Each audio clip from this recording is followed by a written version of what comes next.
Firstly, Dr. Amina Wadood. Dr. Amina Wadood is a Professor Emeritus of Islamic Studies. For more than 40 years, she has been an advocate and scholar of reformist Islamic thought. Her first book, Quran and Women, Rereading the Sacred Text from a Woman's Perspective, is almost 25 years old and translated into a dozen languages. It is the first book-length treatise on the importance of gender as a category of thought in re-examination of the Islamic intellectual traditions.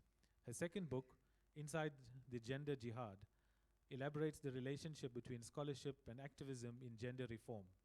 She's a founding member of Sisters in Islam, scholar consultant on the International Advisory Group to Musawa, a global movement for reform in Muslim personal status law, and on the advisory group to ARCUS Islam Group.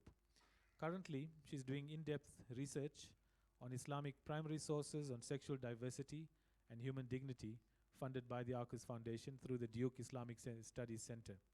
The mother of 5 children, she's now the grandmother to 5. And she's known in many circles as the Lady Imam, and certainly here in South Africa also. So welcome, Dr. Amina Wadood. The second panelist, Imam Muhsin Hendricks.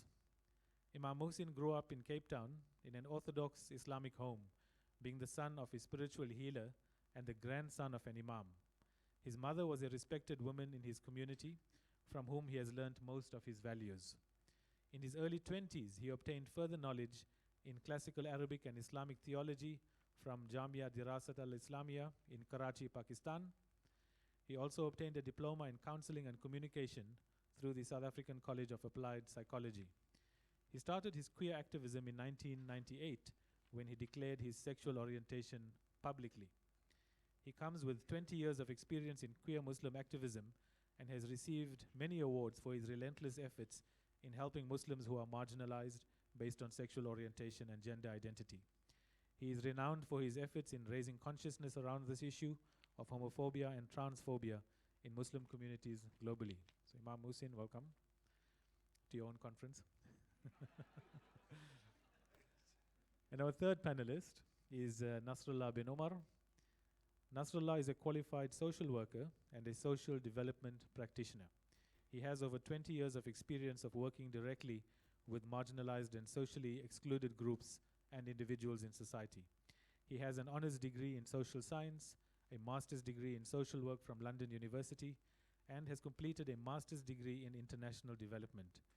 He has been offered a place to undertake his PhD at the University College London, at which he will start next year. So it's quite a distinguished panel, but I think we will start off with a presentation from Dr. Amina Wadood, and she's going to speak to us about a Tawhidic paradigm. Dr. Wadood.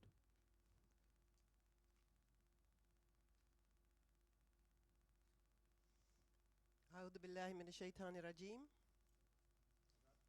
Bismillah ar-Rahman ar-Rahim. I begin as always in the name of Allah, whose grace I seek in this and all other matters. It's always lovely for me to come home to the experience of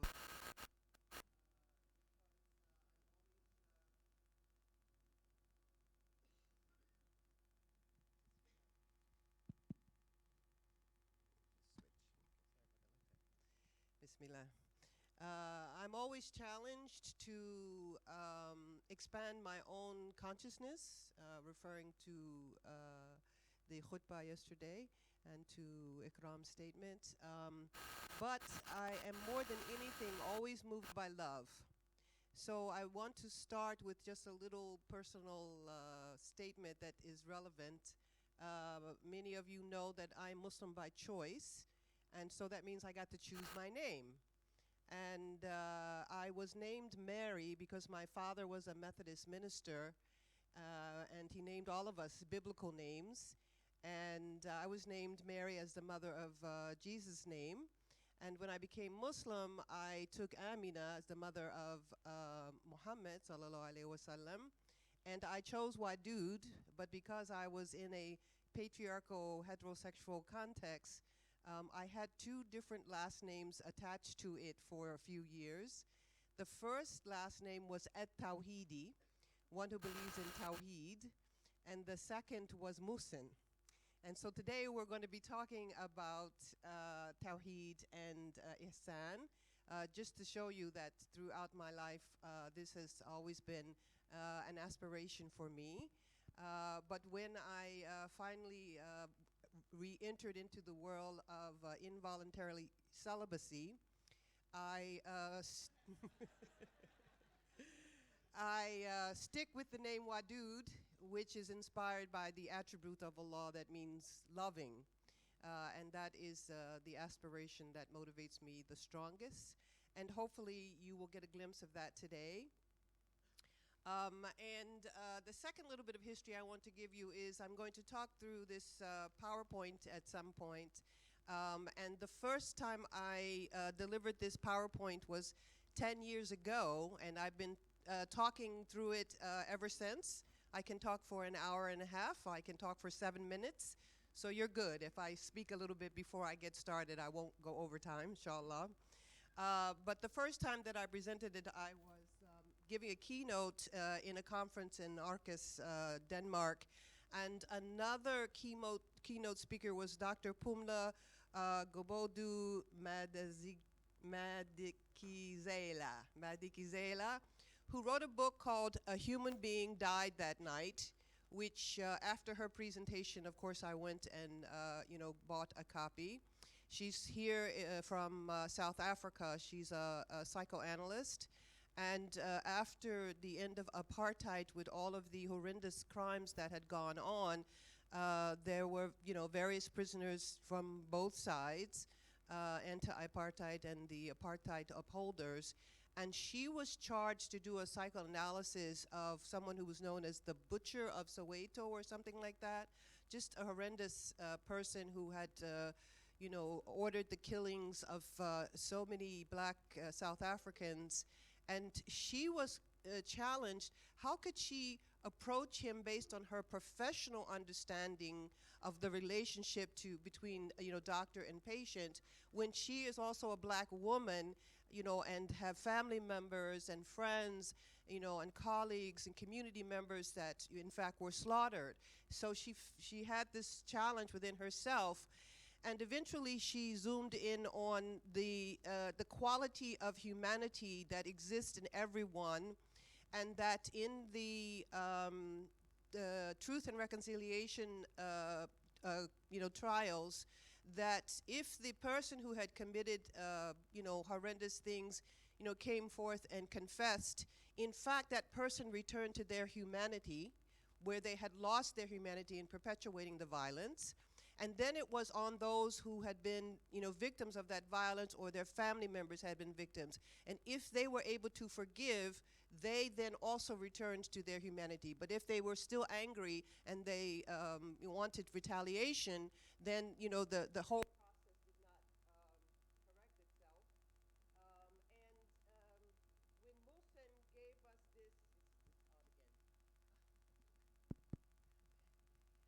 itself. When Wilson gave us this, when Muhsin gave us, our conversation about this session, I was very excited about the possibilities of talking about, intersectionality, inclusivity, and unity, and the spiritual dimension. I was very excited about it because I thought this would be an opportunity for me to bring certain things together over my own history of work on issues of social justice and Islam.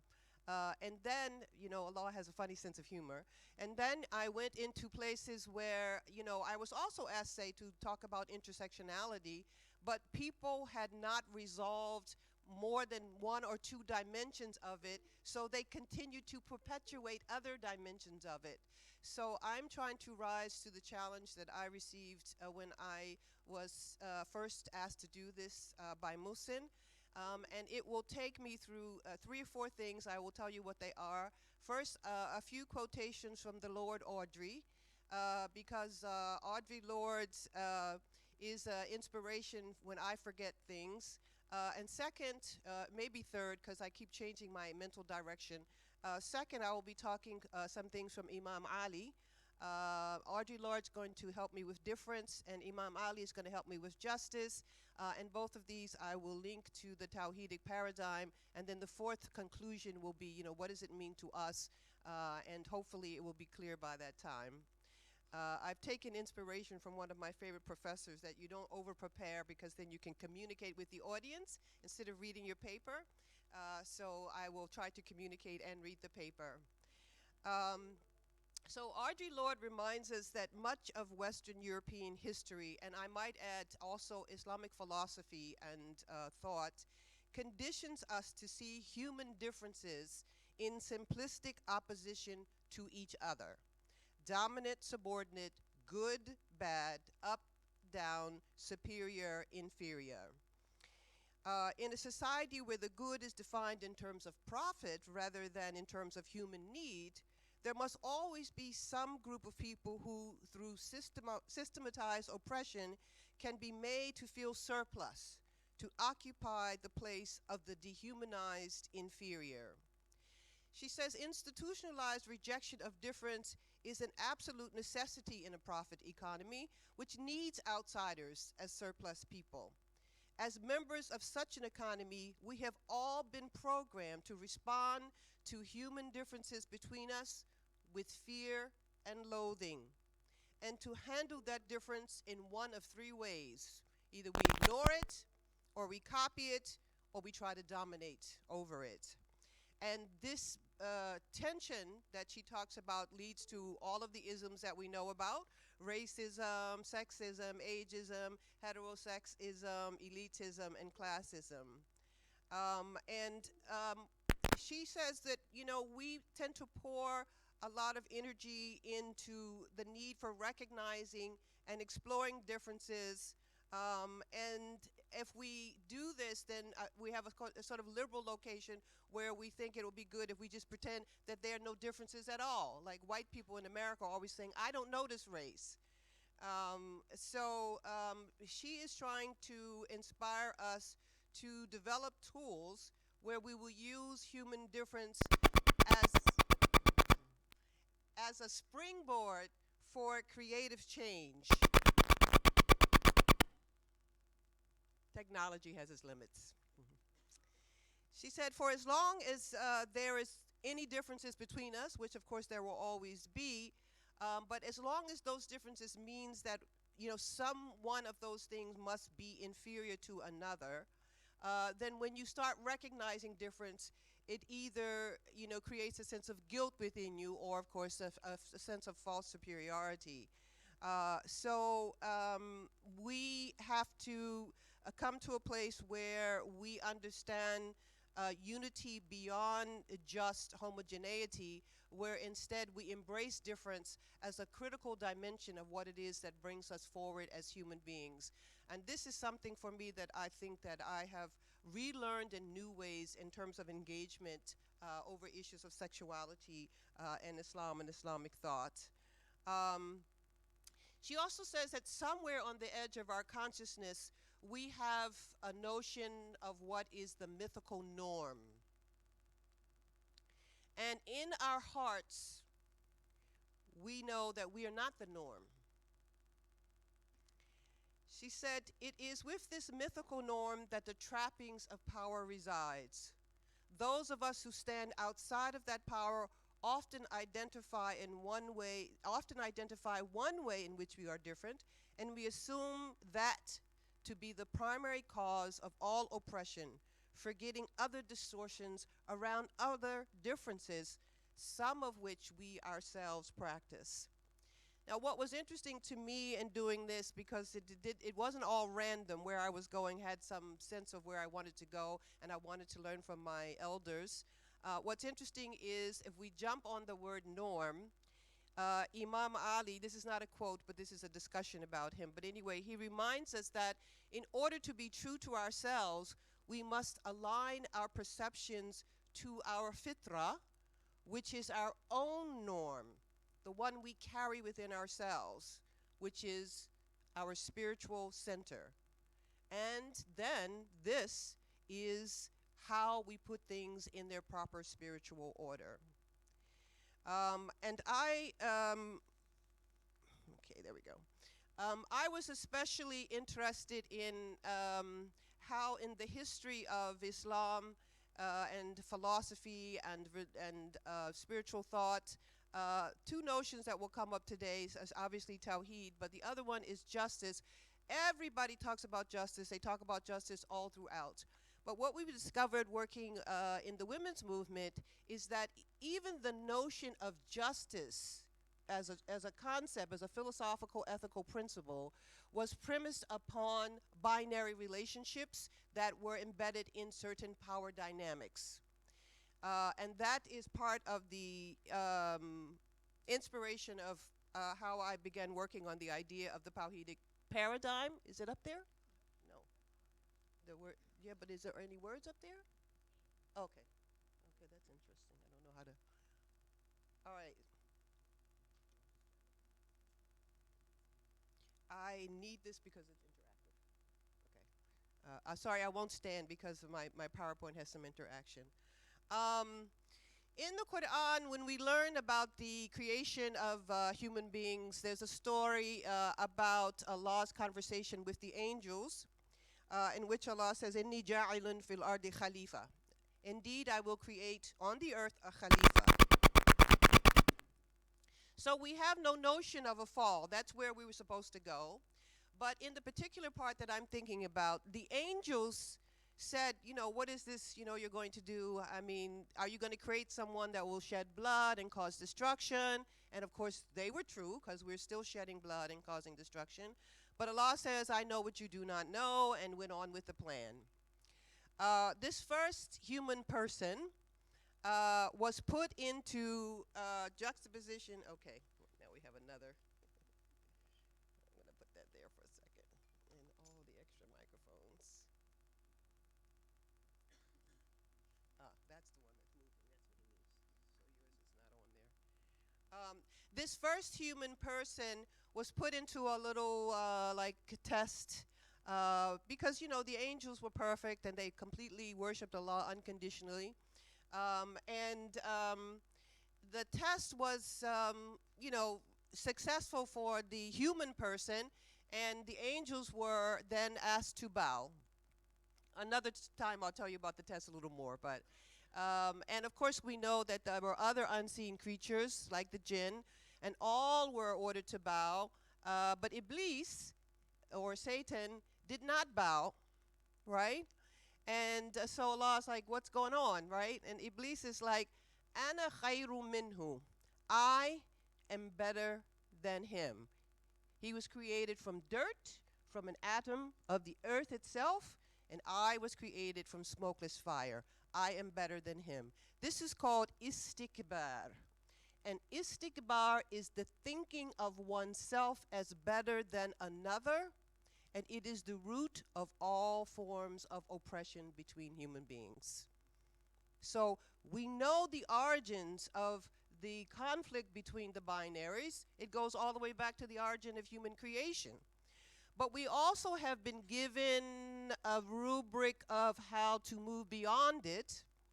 But in all of my studies of Islamic intellectual traditions, I was always bothered by something in the background that I couldn't quite put my hand on, and that was, how the binaries were put into relations. They didn't quite jibe.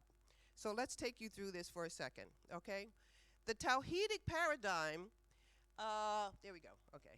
So the Tawhidic paradigm is encapsulated between Islam's cosmology, its story of creation, which I gave you a little snippet, and its eschatology, that is, its story of what happens after this life, right, which I gave you a little snippet. And if you had a whole lecture in your notes, I would give you the full, you just have to trust me, there's a lot more.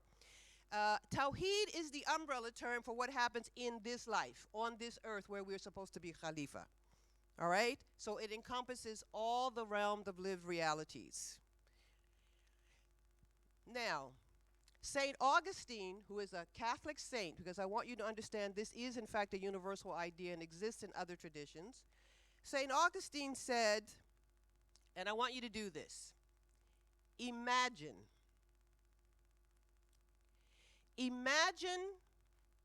that God is a circle, Now we're going to take the inner circle and the outer circle. So we're gonna bring everything together, okay?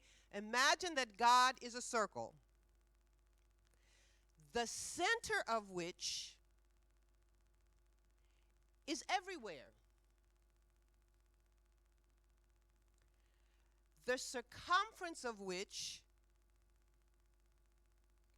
is nowhere, right? And the world is not two-dimensional. So if God is a circle, the center is everywhere, then the center is everywhere even with us, and the circumference is everywhere beyond us. Everything is encompassed by Allah, the whole universe and us as well. In Eastern traditions, Taoism, Confucianism, Zen, they talk about the yin and the yang. We all know this because it's popular in all cultures now. And what's interesting about the yin and the yang is it is also about the relationship between what is perceived of as two binaries, the yin and the yang. You could call them the active and the passive principles, the masculine and the feminine, etc., etc. I like this depiction of it because it is not rigid. Sometimes when I'm trying to think outside of the box, I go into a semi-box. But this fluidity of it, and the fact that the essence of one is inside of the other. So there is a great sense of the dynamic relationship between the pairs, right? So for us, Tawheed has these dimensions. Kul huwallahu ahad, that Allah is one. Allah is united. La ilaha illallah. And all of Allah's 99 attributes coexist with each other without creating a schism in the reality that is Allah. Okay, so Allah is united. And Allah is unique. Laysa kamithlihi shay'un. That He is not like shay. And I use this to say that God is neither male nor female, and I give myself permission to use she with it, and there's some people who just get really turned around when you do that, but they don't seem to get turned around when you use he as if it is literal, but it's not. It's just a way to designate a grammatical function in a sentence. It's not the reality of Allah, it's the reality of a sentence structure, the pronoun. Now, for where we have been working and living, I want you to think about Tawheed from its own triliteral root, which is the second form of the verb and therefore emphatic. Allah unites. Okay? Keep these in mind. And I want to talk a little bit more about the tashbih and the tanzih here because in Islamic mystical philosophy, they talk about two different kinds of trajectory related to Allah as the center and us, you know, sort of as the extension from it, that Allah's tashbih is the way in which we can relate to God. We're not creators, we're procreators, right? So there's some, we cannot raise up from the dead, you know. So there's some things about Allah that are jalal, that belong uniquely to Allah, and there's some things that we share in, and these are the jamal attributes. And then tanzih is having a relationship with Allah but maintaining Allah's uniqueness. But tawheed is the bringing of the two things together. And in our the developing of our intellectual tradition, sometimes as one side or other emphasize tanzih more than tashbih. So in the end, also remember three dimensions, okay? Now, whenever I would read in Islamic literature, and this was not just the law, not just, you know, it was also in mysticism, there was always a vertical line because of the affirmation of Allah as the highest focal point, right? The most significant reality, or the reality, al-haq, the thing to which we would orient ourselves. All of that was, you know, in place. But there was also subsequently a sense of a relationship on a vertical line from Allah to the male, and from there then to the female. And I read this in everything. In Sufi literature, they talk about the pen cannot write unless the tablet receives it. But again, the pen is active, the tablet is passive, right? Whatever the sky brings down, the earth receives. So again, the sky is active and the earth is passive, right? I will be using active and passive in the future. I won't be using male and female, but I'm reminding you that I came to this by working on gender. And when I looked at this over the years, I could understand, especially with the pen and the tablet, I could understand why this was happening, but it always felt like something was missing. And fundamentally, what is missing is that in a structure like this, the female does not have direct access to Allah, where everything else in our tradition is emphatic that there is no intermediary between any one person and Allah. So I just created my own.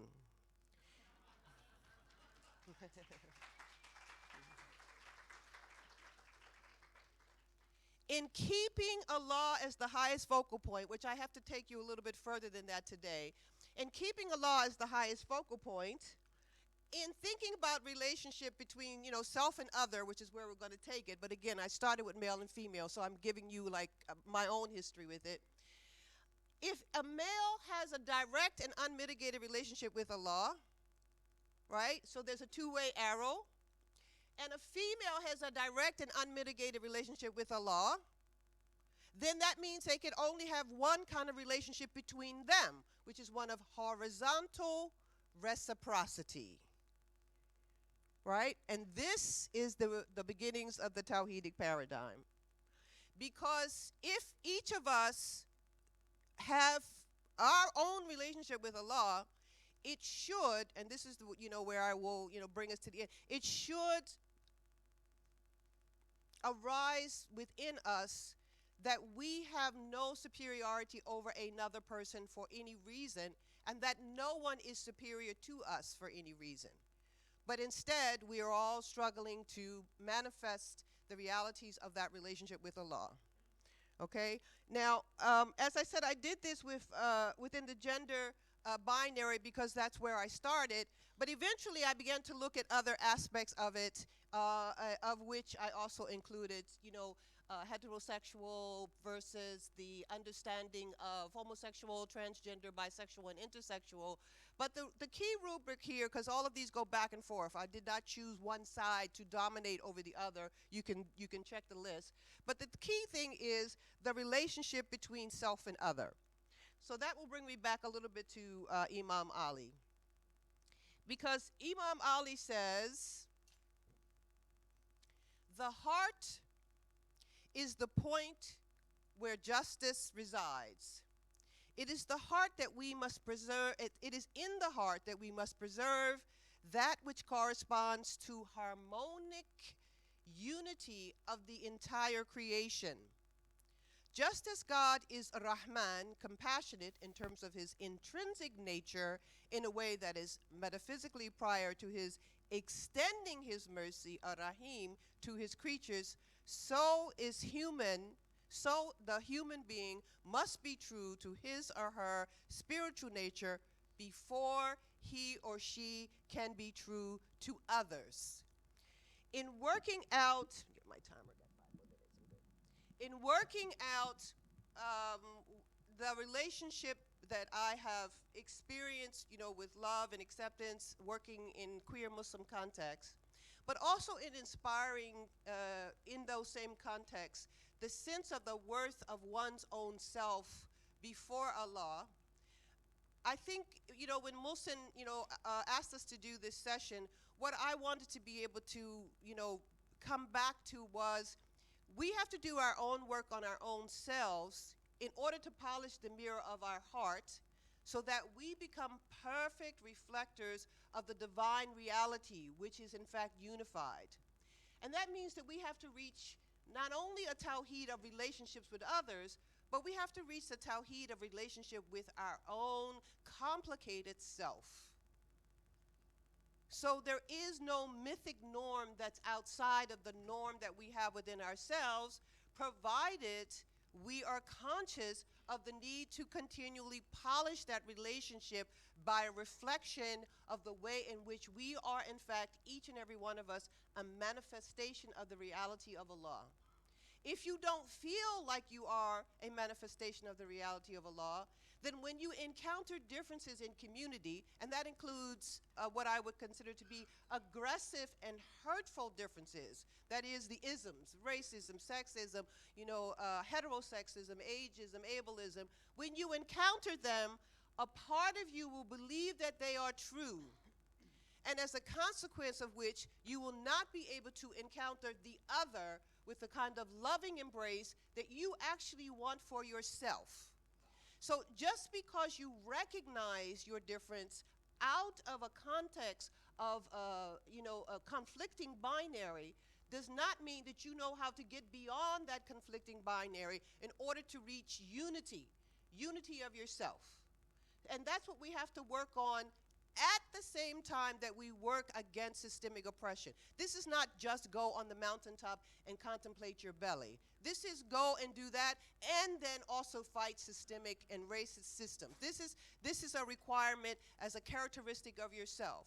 So all the years that I've been working on issues of social justice, I have also always stressed the mandate for, sort of spiritual integrity. And it's because, for me, I see this as a basic part of even how we do our work and even how we reach our fullest capacity to do that work. So that will bring me back to Iman Ali as my last two comments. For those who put in order what is between them and God, God will put in order what is between them and other people.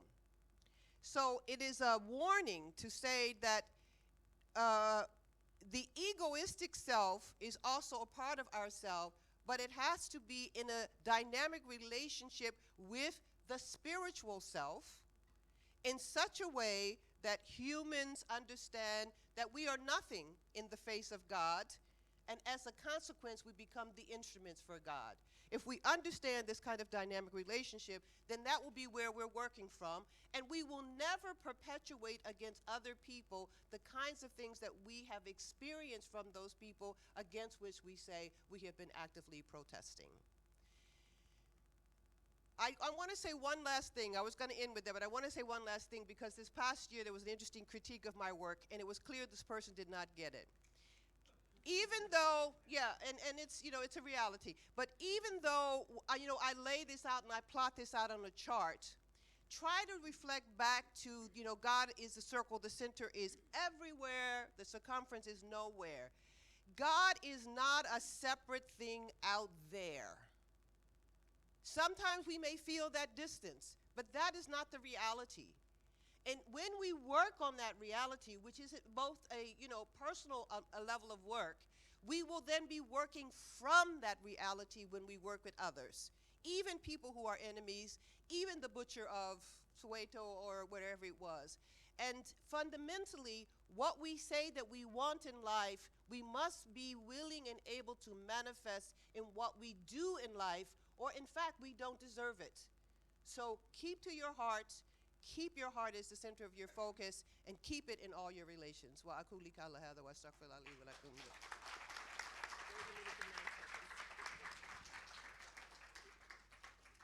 Wow, shukran. Thank you, Dr. Amina Wadud, for unpacking this concept of Tawheed and for reminding us about constantly referencing this Tawheedic paradigm in our daily lives.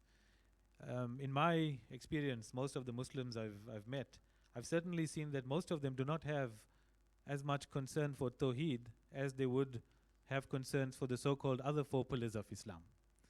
And just Dr. Wadud reminded me about a quote which I wrote down from Anne Lamott, and I think it's quite appropriate, where she says that you can safely assume you've created God in your own image when it turns out that God hates all the same people you do. So using that as a point of departure, let's move on to our next panelist today, Nasrallah bin Umar. He is going to talk to us about an Ihsani model and using Ihsan as a tool for movement building. Nasrallah.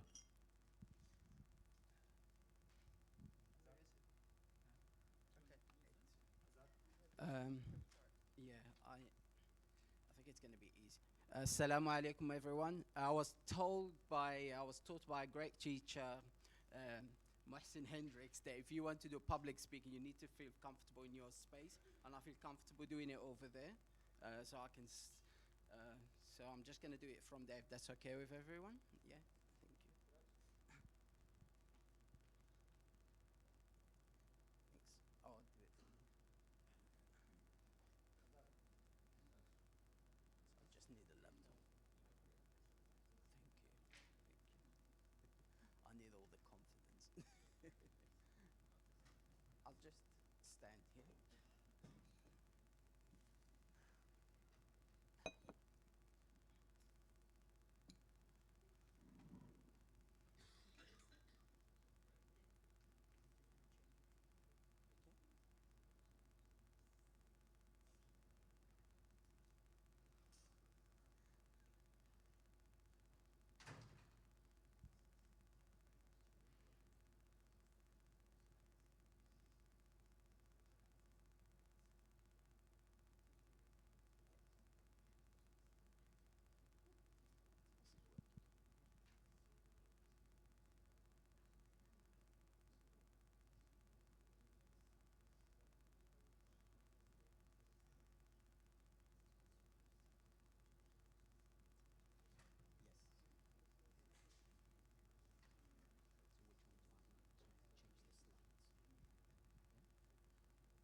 Forward and back. Assalamu alaikum everyone. ربي اشرح لي صدري ويسر لي أمري واحلل عقدة من لساني ليفقهوا قولي آمين يا رب العالمين. I just want to start just to follow on the introduction. This is the title of my talk today, using Ihsan as a tool for movement building. And basically what I try to do with this is to bring what I've learned so far about the secular queer movement and try to find an angle in terms of doing some research about Islamic teachings and sort of link it together. So that's the overarching theme of my presentation. So before that, I just want to give people a brief background about who I am, about my personal background. I was born and raised in Morocco, in a small city, the north of Morocco. And I immigrated with my family to the UK, and I spent most of my life living in London. For the last 3.5 years, I've lived here in Cape Town. And before then, I lived in Spain for about a year. So society may see me as an immigrant. That's the term, a foreigner. So wherever I lived, whichever part of the world, I'm always the outsider, a foreigner, an immigrant, which is a dirty word, especially if you live in the northern hemisphere or in the global north. But also in Cape Town, in South Africa, I'm finding out there's a lot of xenophobia. So that's the identity for a very long time that I've assigned myself. Is the identity that society have assigned me in a way, and I kind of internalized it to a certain degree. But recently, I felt like, in terms of soul searching, I need to find my own identity. And the identity that I like to refer myself to is an Ihsani individual, and I will explain that by the end of this presentation, what that actually means. So that's the title. This is just a general outline of what I'm going to talk about today, which is the vision, the Islamic concept of Ihsan, the universal Ihsani model, and the concept of the universal self. So how did all of this start? Well, it started when I had a vision.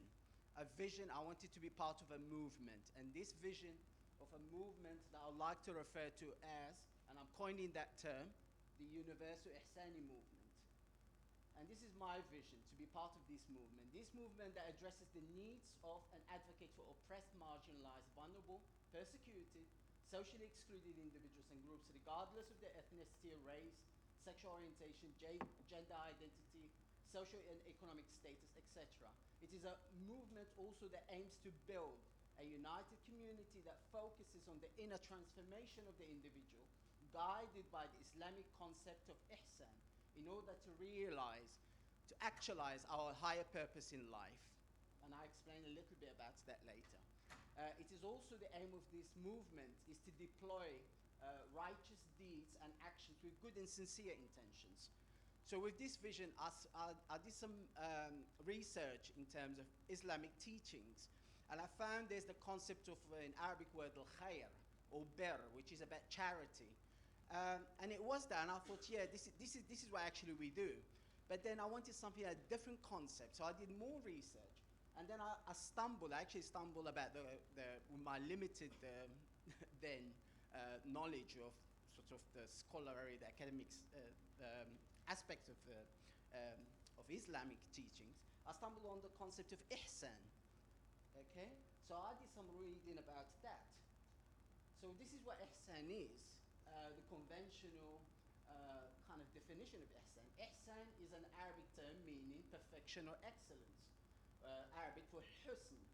It is a matter of taking one's inner faith, which is the iman, and showing it in both deed and action, a sense of social responsibility born from religious convictions. Ihsan meaning to do beautiful things, to do well, or to do my best, is one of the three dimensions of the Islamic complete way of life, which is the Arabic deen. Islam, Iman, and Ihsan. Those are the three dimensions. In contrast to the emphasis of Islam, what one should do, and Iman, why one should do, Ihsan is primarily associated with intention. Okay? So there's a brief table there just to lay the difference, well, not the difference, but they're all complemented, and they're all part of the same thing. So the Islam is your practices, the 5 practices of Islam. I won't read them out because of the time, but I can always talk to more people about anything that's here. That's one thing is, I'll probably have a lot more material to try and fit in during this allocated time. So at times, forgive me if I have to rush through a few slides, but I'm always happy to talk to people afterwards if they want further explanation. So, and then we have Iman, why one should do, and these are the 6 articles of the faith in Islam, and they're over there for you to read. And then doing ihsan is doing good at one's best with sincere intentions. And examples of that in expression of ihsan, I didn't put perfection there or excellence because only Allah is perfect. So I put near perfection. That's as good as we can get. Deployment of righteousness on earth and doing good things to people and benefiting them. So it's straightforward. So ihsan constitutes the highest form of service to Allah and His creation, which is al-ibadah. It is excellence in work and social interactions. Therefore, in my view, building a righteous movement with good and sincere intentions, excellence, and with the aim of advocating for the oppressed and the vulnerable is a form of ihsan behavior, deed and service. That's the conclusion that I came up with. That's my own interpretation what ihsan is. So it's not much different than what we all do in this room. The universal ihsani model is an example of using the concept of ihsan as a tool to build a movement, in this case the universal ihsani movement. And that's what prompted me to develop this model of working, this framework, which is called the universal ihsani model. So what is the universal ihsani model? I like to call it the you I model because it's you and I model, because partnership. So it's the you and I model. Is a plan of action, a centralized framework of working aimed at uniting everyone here in this room and others under one umbrella of common values, goals, and objectives in order to strengthen and accelerate positive social change. Because sometimes we get lost in our own agendas, in our own work, what are the agendas of the work and the expectations, that we forget to kind of reflect on the overall agenda of everyone, which is the unification of the Ummah, the Islamic Ummah. So the methodology of the UI model is inspired by the 3 dimensions of the Islamic complete way of life. So in terms of how I developed this model, the methodology I used was inspired by, first, the ihsan, intention, which is doing well on one's best with sincere and good intention. Then iman, which is the beliefs and the values, which is of those values and beliefs, equality, justice, human dignity, and peace. They're not just random, something I picked up from a bag. But I'll explain how I kind of rationalized, I came to that conclusion, why I chose this particular values in the next slide. Islam practices implementations. So the universal ihsani model represents the doing, the planning, and the implementation process. So as where Islam is to do with the 5 practices of the Islamic faith, I use the same thing to develop this model, a framework of working, because that's about the doing. So you got the values, you got the intention. Now, what you want to do with that? You're going to create a model how to implement those, and that is what the universal Ihsani model. I call it one because there is 2 parts to the. There's the universal Ihsani model and the universal Ihsani 1 model. So this is what it looks like. So this is if you like, I like to call it my new gay flag with a twist. So that obviously symbolizes Islam. So I put all the rainbow colors in it. And so you've got the ihsan, which is the intention. You start with that, and then you've got all those 4 values.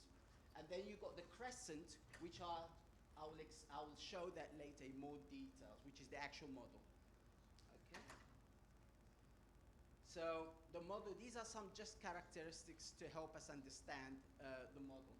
So the model is universal because it addresses the universal needs, common rights, and common principles for Muslims and others everywhere in the world. It is a spiritual ethical model. It's not a political model. It's a spiritual ethical model. The values and principles in the model are based on Islamic teachings. It is hopes that the values and principles enshrined in the model would provide a guide and an ethical framework of working. It is hoped that this would have a positive impact on one's character and aid in the development of ethical spiritual beings. So while we're doing the work, we're also working on our ethical and spiritual side, if you like. So that's why principles are the first elements of this model, the Islamic principles. Integrative. It's holistic, ecological, and integrates all aspects of an individual's life and needs. So that's probably the reflection of my social work background. Also, you can. I'm sorry about that for other people. Thanks for pointing that out. I'm relying on my natural voice. Okay, so integrative. It's holistic, ecological, and integrates all aspects of an individual's life and needs. Okay. It's cross-disciplinary. It has elements of different academic disciplines, including social work, social development, sociology, psychology, international human rights law, international development studies, gender studies, Islamic studies. It's collaborative. It's a multi-centric model. It's not an egocentric model. So every aspect of it is important. So for example, I'll explain a bit more about that later. So it's about collaborative partnership work. It's not about lone working. It's a practical model, it's a pragmatic model, and a generic model, which could be used as a training guide manual to achieve desired outcomes. So it's not a theoretical model, it's both, but it's primarily a practical, it's action-orientated model. Framing core values in the context of the history of queer movement. So that's why I particularly chose those values. So what I looked at in my research of queer movements, and particularly we're talking about the ones in the global north, and I'll explain a little bit more about that in the next slide. But you've got the equality. A lot of the struggle of the queer movement has been framed around the issue of equality. So that's the mainstream queer movement. And then justice, the queer liberation movement, was very much framed around the issue of justice. And what we have now is the human rights, the human dignity. Gay rights are human rights. And then peace, the universal Ihsani movement, upholds the equal importance. This is where it differs with perhaps other secular models. It upholds the importance of, the equal importance of all of the 4 core values. It is a peaceful and non-violent movement. So you got the mainstream gay movement. The movement gained momentum in the West, mainly in the US in the 70s. The main focus and concern has been around the issue of equality and equal rights for queer people. So you have achievements. You know, a lot has been, it's been very successful in changing legislation, same-sex marriages, equal opportunities, equality in participation, including participation in the political spheres. And then the strategies that were mainly used for that was about lobbying, campaigning, street marches. And the criticism of that particular movement has been, it's been characterized as having an agenda set by white, middle-class gay men and lesbians, and largely ignoring the needs and demands of other subpopulations of the gay community, such as queer people of color, transgender, intersex, transsexuals, all other groups within the queer community. Then what you have with the liberation movement, the late 80s, a lot of activists, a lot of scholars start to criticize this, and they start to demand an increased intersectional multi-issue organizing that incorporates issues of race, class, economics, gender, sexual orientation. Those are all the things that have been missing and not being discussed by the mainstream, or being discussed, but no action was taken by the mainstream gay movements.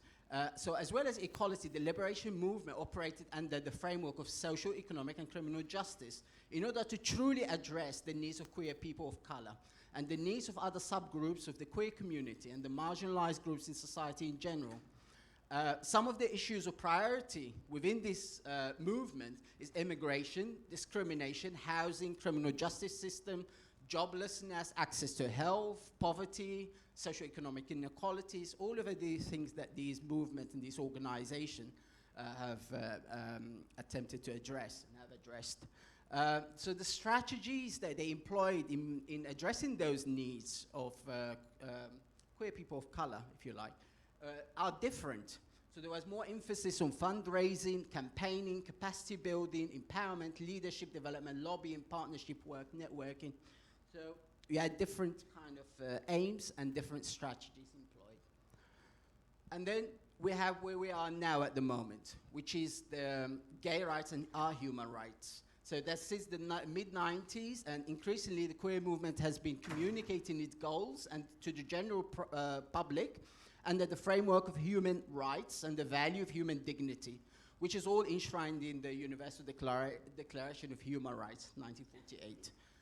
So it's all there, it's just people never applied it to the queer community, except recently. So you've got this, this kind of a new approach.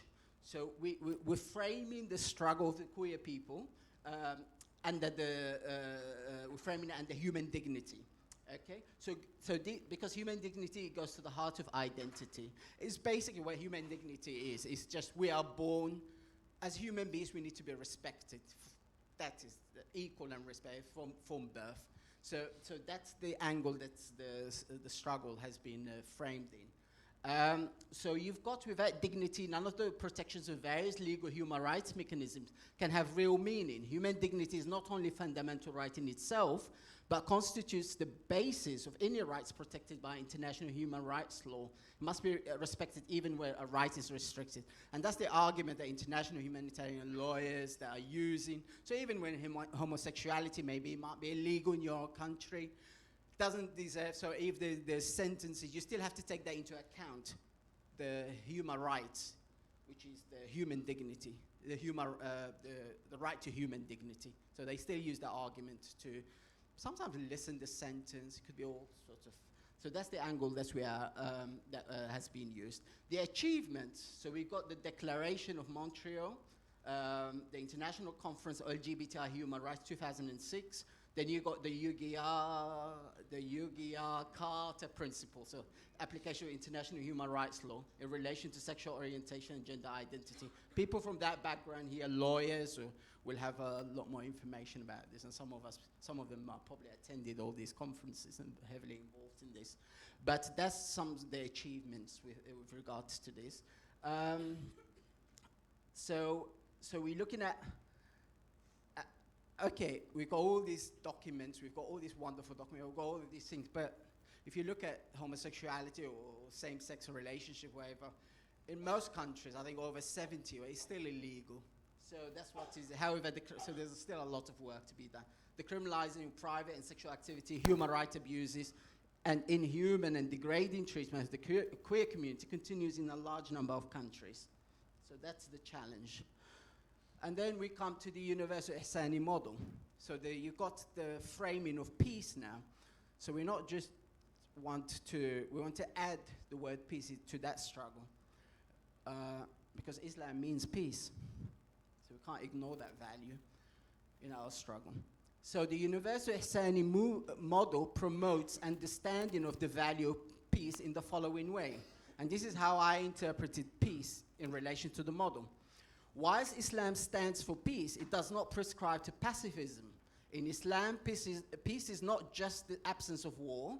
It is the elimination of grounds of violence, oppression, injustice, inequality, conflict, and any other ills of society. So basically, there is no peace unless there is social justice. And Islam challenges the root causes of violence through dignified resistance. Limited force is permitted mainly in self-defense and under conditions designed to control and contain violence. Peace in Islam is to be found primarily within us. And from the heart, it spreads to the outer world, which is why the universal Ihsani model focuses on the individual's inner transformation through ihsan behavior, deed and action, in order to achieve inner peace and tranquility, which will then spread to the outer world. So we have three forms of peace. There's peace with yourself, there's peace with your creator, and there's peace with peace with yourself, peace with your creator, and the peace with the outside world. So the comparison. So this is my comparison with the universal Ihsani model with the secular mainstream queer movement models. So unlike the secular-based queer movement, the universal Ihsani model, and you've noticed now I merged it from model to movement, it's the same thing, is inclusive, and it argues for a social movement that prioritizes the equal importance of and the framing of the queer Muslim struggle agenda in terms of the four core values: equality, justice, human dignity, and peace. So it's not one or the other, it's all of them.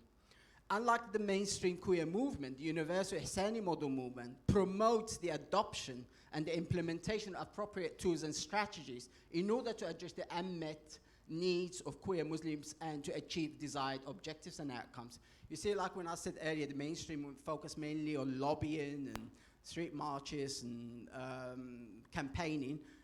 This model advocates for more tools and strategies which we need to improve the quality of our life, everyone's life. And those are the 7 ones that are in the model, and I'll show you later. So the universal Ihsani model movement incorporates the spiritual dimension based on Islamic teachings, such as the Islamic principles enshrined in the model and the Islamic concept of ihsan, which are not always present in the secular-based rights movement. Basically, there's 1 billion Muslims in the world. Why do we have to adopt something that might not be suited to our agenda? We create our own model, and which enshrined the Islamic principle and the spiritual dimension. Hence why principles and values have been added to the model. So you just got the ihsan again. This is just a recap, which is intention. Then you got the 4 core values, and now I'm going to talk about the crescent there, which were in details. This is what it looks like. The universal Ihsani model 1. This is the doing and the implementation. It's that there. I'll enlarge it. What I will do the next slide, I'll just talk about the square there. We'll have some details because it's very difficult on PowerPoint to get all the information. But that in a nutshell, this is what... sorry? So,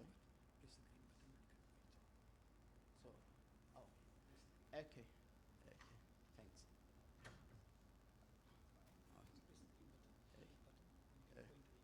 Okay, I'm gonna enlarge it. It's like this, man. Thank you. So in a nutshell, the universal Ihsani 1 model, in the spirit, this is the formula for the model. In the spirit of Ihsan, the universal Ihsani movement model is guided by 7 principles, 7 basic human needs, 7 objectives, and uses 7 tools, strategies, 7 social structures, 7 levels of human engagement in order to achieve 7 outcomes over a 7-year cycle. You notice the number 7 is significant there because it's got huge significance in Islam and in the Quran. So there's thinking behind it. So basically, this is what it looks like. In the principles, those are the 7 fundamental. What I'm going to do now, because I'm just aware of the time, I'll just going to highlight a couple of things there, and then if we be able to stay within the given time. But like I said, I can always talk about this in another time in more details. So we've got the 7 principles. These are the fundamental Islamic principles. And where I got the idea from is I was reading about Islamic architecture, and I thought we're building a movement. So it's the same thing. If you're building, whether it's a building, you still need to stick to the principles, the fundamental principles. And those are, funny enough, the 7 fundamental principles of Islamic architecture. So we're the architects of this movement. So those are the 7. So you got unity, respect, sincerity, knowledge, balance, modesty, remembrance. And the second column is basically the Maslow hierarchy of need. Those are the basic human needs. And the details, I'm not going to go into the details explaining each one because of the time factor. And then the objectives, what I'll talk about those objectives where I got the idea from. I've got them in the next couple PowerPoint slides. And then you've got your tools of strategies. Those are the 7 ones. Okay, so you've got fundraising, sponsoring, leadership development, research and education, communication.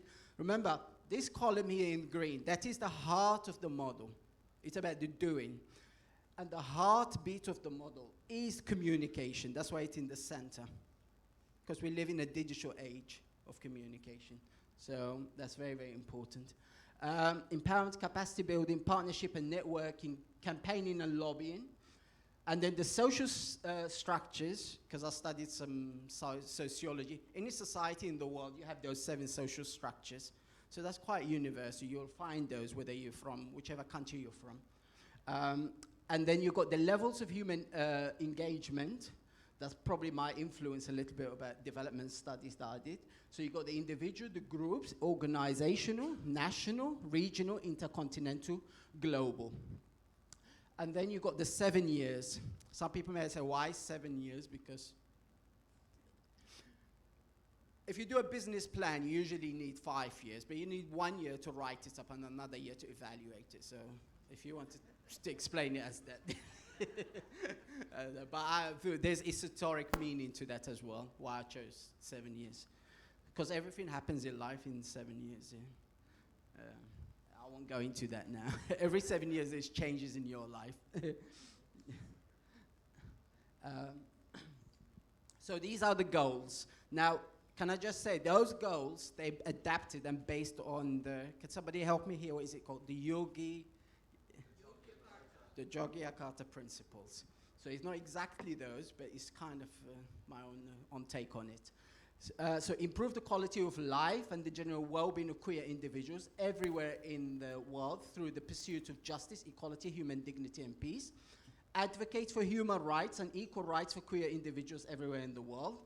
Number 3, raise awareness of homophobic and transphobic violence, discrimination, and the inhuman, degrading treatment of queer individuals everywhere in the world. I think that should be a repeal or repel. I can't remember now. Laws criminalizing homosexuals and transgender people everywhere. Because sometimes like in countries like Russia, we've seen in Uganda, things are going backwards, they're not going forwards. And there are new laws that have been introduced that are criminalizing homosexuality. So that's very, very important that we need to reject those and overturn those through legal cases and so forth. Promote greater understanding and awareness of queer issues everywhere in the world. And then number 6 is to protect queer individuals from homophobic and transphobic violence, from inhuman, degrading treatment and torture everywhere in the world. And number 7 is to prevent and combat discrimination based on sexual orientation and gender identity everywhere in the world. Now, the reason I chose those objectives as well, because the whole essence of the model is working in partnership and work in collaboration. We don't exist in a bubble. So we need to look what's around there. And if there's already frameworks, legal frameworks, such as so we need to work around that, because all that work has been done. So that's why I chose those as objectives. Building a successful universal self. I'm coming to an end now. The universal self. So So why the universal self? What does that mean? Building a successful movement in line with Allah's will requires that we honor the divine in us and relate to one another through our universal spiritual ihsani self. Okay? Which is the true self that acts with good and sincere intentions. It is the ethical, non-judgmental, and principled self. In the process of building a universal ihsani movement with good and sincere intentions and excellence, we're helping to improve our inner transformation and the transformation of others for the good and for the servitude of Allah and Allah's creations. This process brings us closer to our higher purpose in life, which is to get to know Allah and to get closer to our Creator.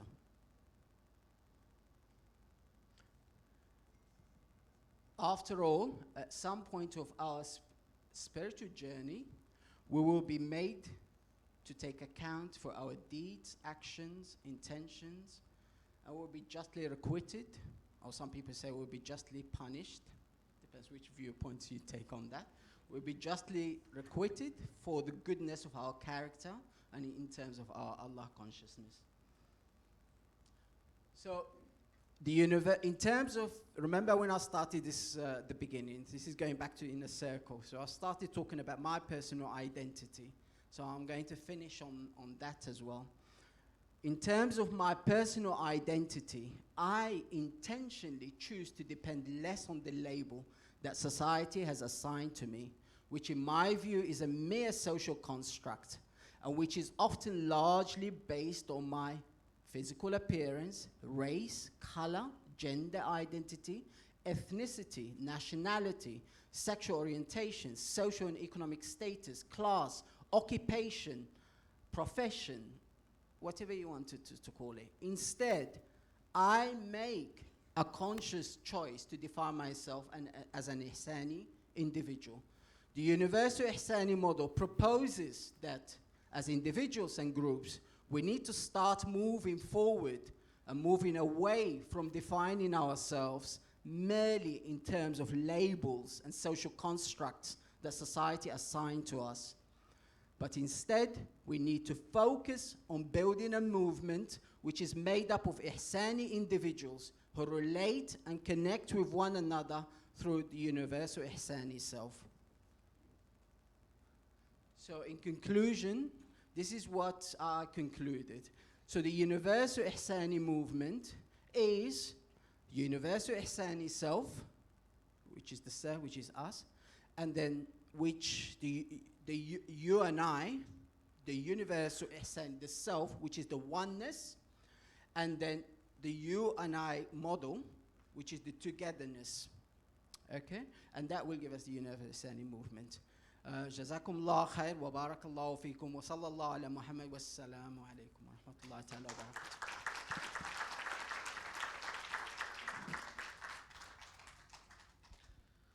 Shukran. Thank you, Nasrullah, for giving us such an excellent overview of Ihsan and reminding us about the relationship between Islam, Iman and Ihsan. I wish they taught me this at madrasa. It would have saved me many, many years of unlearning. So thank you for that excellent proposal of the universal Ihsani model. I think it's an excellent tool that we could use to guide ourselves and to guide our organizations. So thank you very much, Nasrullah.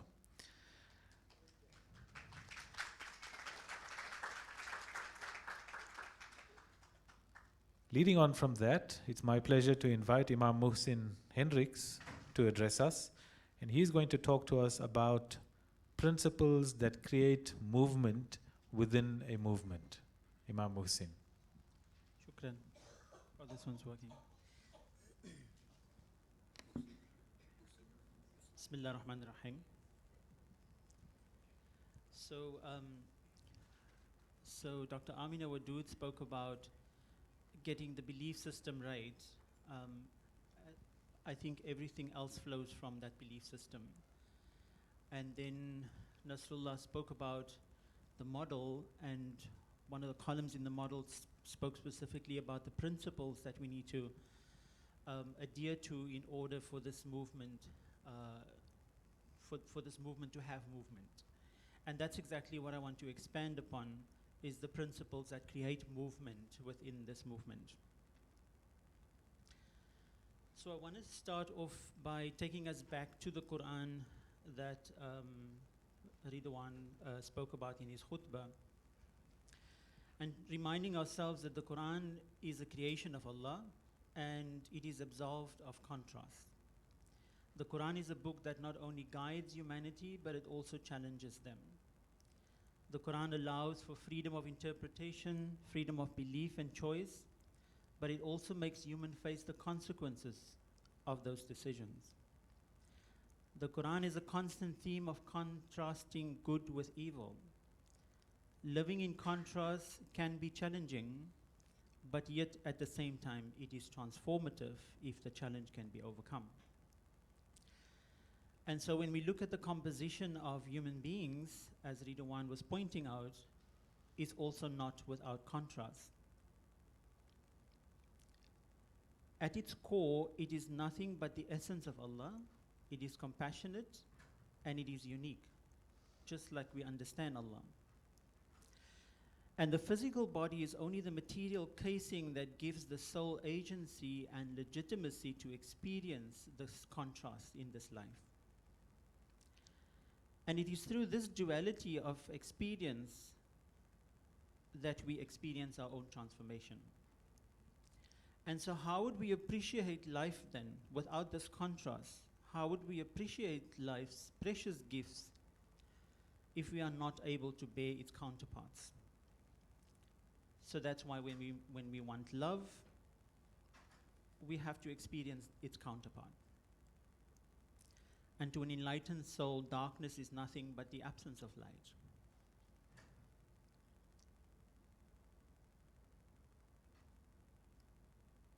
وَمِن كُلِّ شَيْءٍ خَلَقْنَا زَوْجَيْنِ لَعَلَّكُمْ تَذَكَّرُونَ. And the Quran reminds us that, and from whatever Allah has created, it was created in this duality and contrast, so that we may reflect. And what was also pointed out is that the only phenomena in the Quran that is absolved of this contrast is Allah. And so hence, Allah is referred to as one, as Dr. Amina also pointed out, as unique and without need. And to understand why we are challenged by contrast may necessitate that we start with the top in addressing how we understand or how we conceptualize Allah. So the Quranic description of Allah as an unparalleled phenomena is quite clear, and Amina pointed that out as well. Allah is described in the Quran as this awesome light that contains energy, and the quintessence of this energy is that it can create and it can recreate. It is compassionate in nature and it is just in its essence.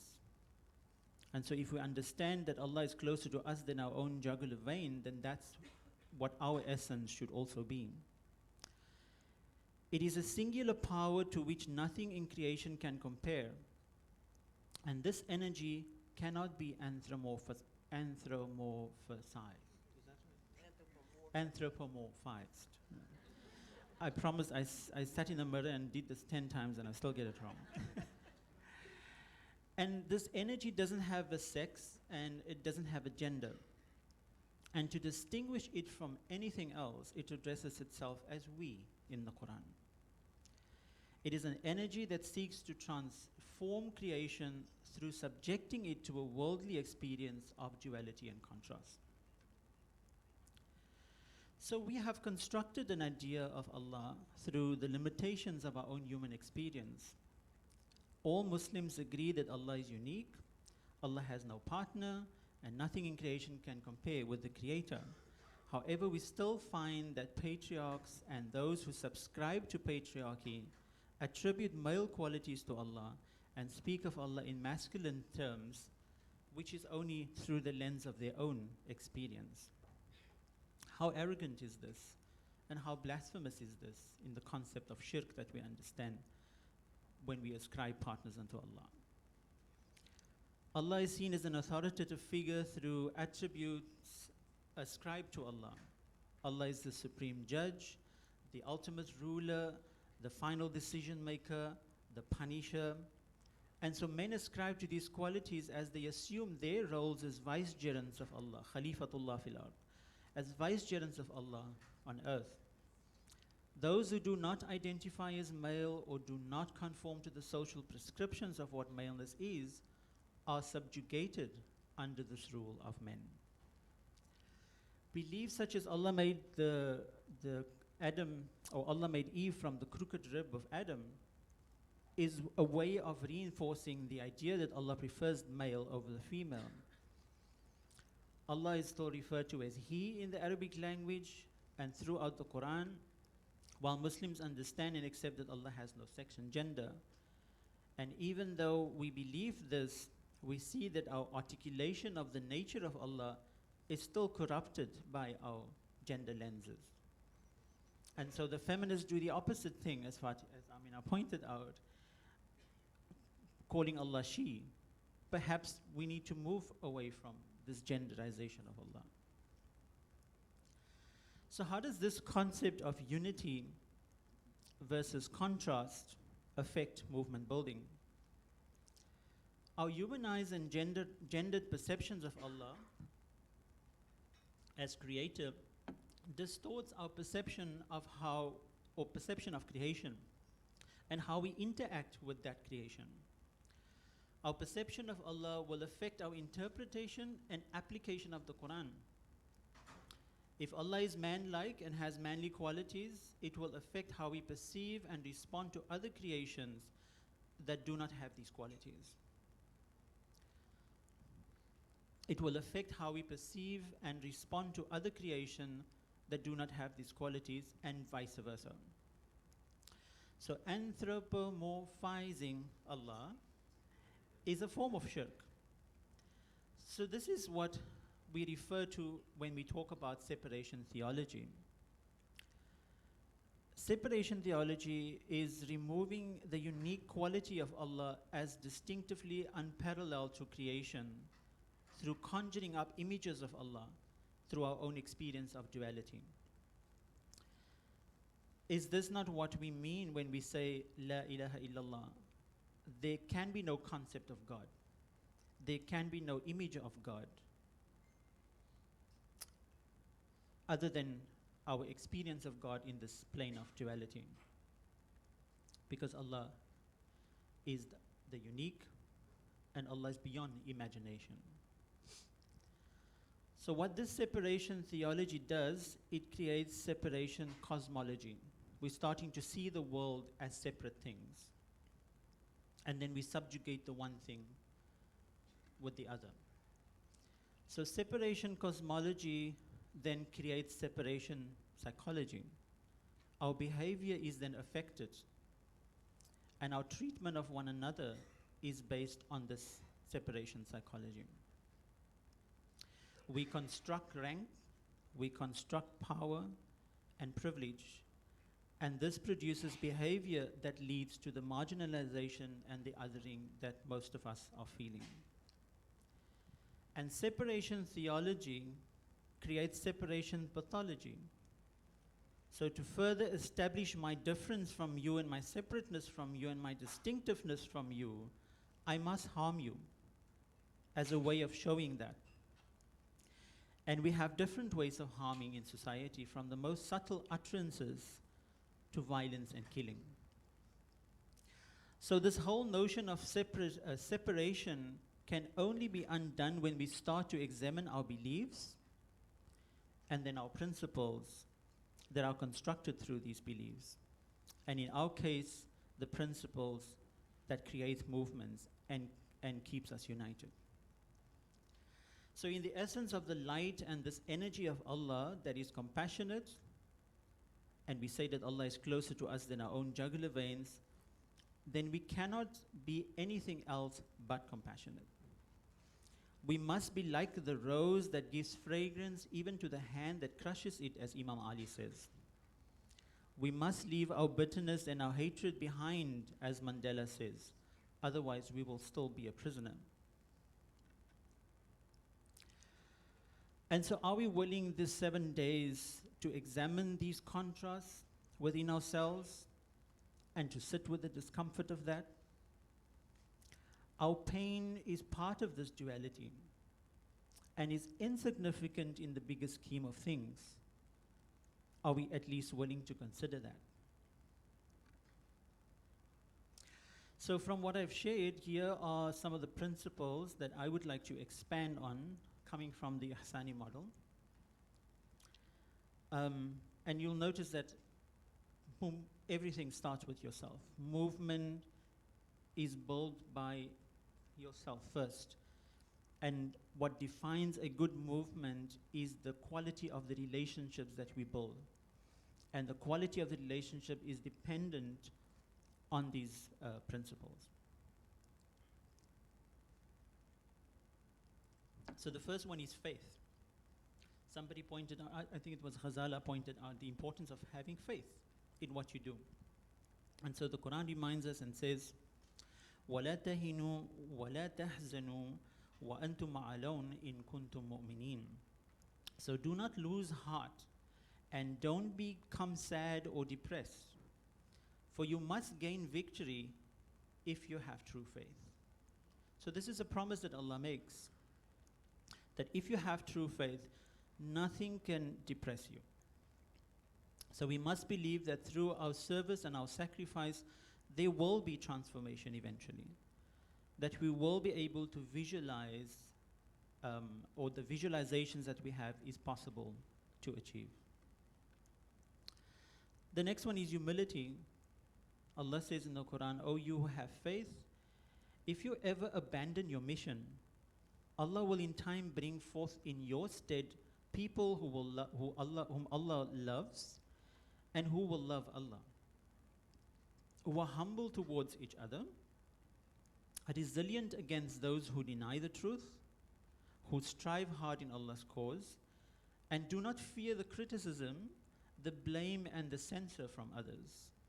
Such is Allah's favor, which Allah grants unto whom Allah wills, and Allah is infinite and all-knowing."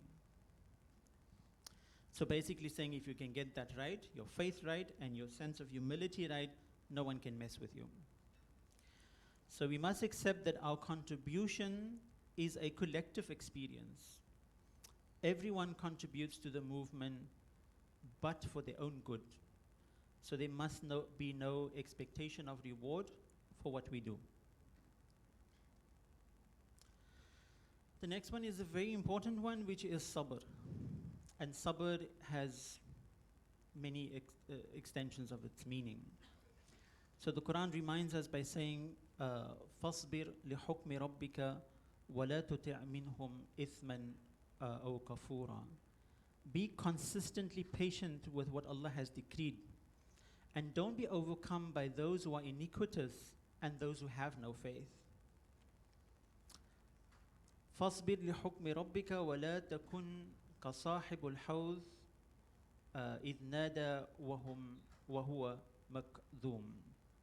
And be patient with Allah's decree, and don't be like the companion of the fish, which is Nabi Yunus, who cried out in distress after having given in to anger. So sabr is about being patient with the world, with humanity, with the stuff that comes with humanity, and with the way things are. Allah has decreed it to be like that. The difficult thing about sabr is the acceptance that what is important about my service is the quality of my contribution and not necessarily my attachment to the outcome. فَاصْبِرْ إِنَّ وَعْدَ اللَّهِ حَقٌّ وَلَا تَسْتَخِفَنَّكَ الَّذِينَ لَا يُوقِنُونَ. And patiently persevere, and do not let those who themselves lack faith and conviction shake your resolve when they themselves have no security and firmness. And we see this all the time. If you have a dream, if you have a vision, and you're passionate about it, you will find people around you that will want to break that down. You have to be patient with them. So believe in what we do is important. I often say to queer Muslims that if you're not convinced about who you are, others won't be convinced either. People will criticize your work and your efforts, but we have to continue, as Mother Teresa would say. Now, what did she say? Continue anyway. Even when people criticize you, continue anyway. I'll end off with Mother Teresa, so you'll hear more from her. فَاصْبِرْ عَلَى مَا يَقُولُونَ, and be patient with what they say. We understand that words have power, and that people know that, and so they use that.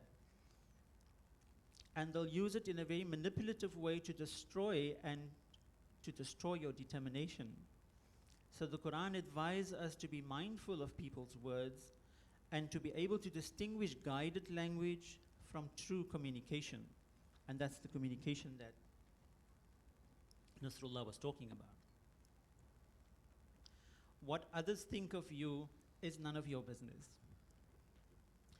So the Quran further asks us to be mindful of our own speech so that we do not fall in the same trap.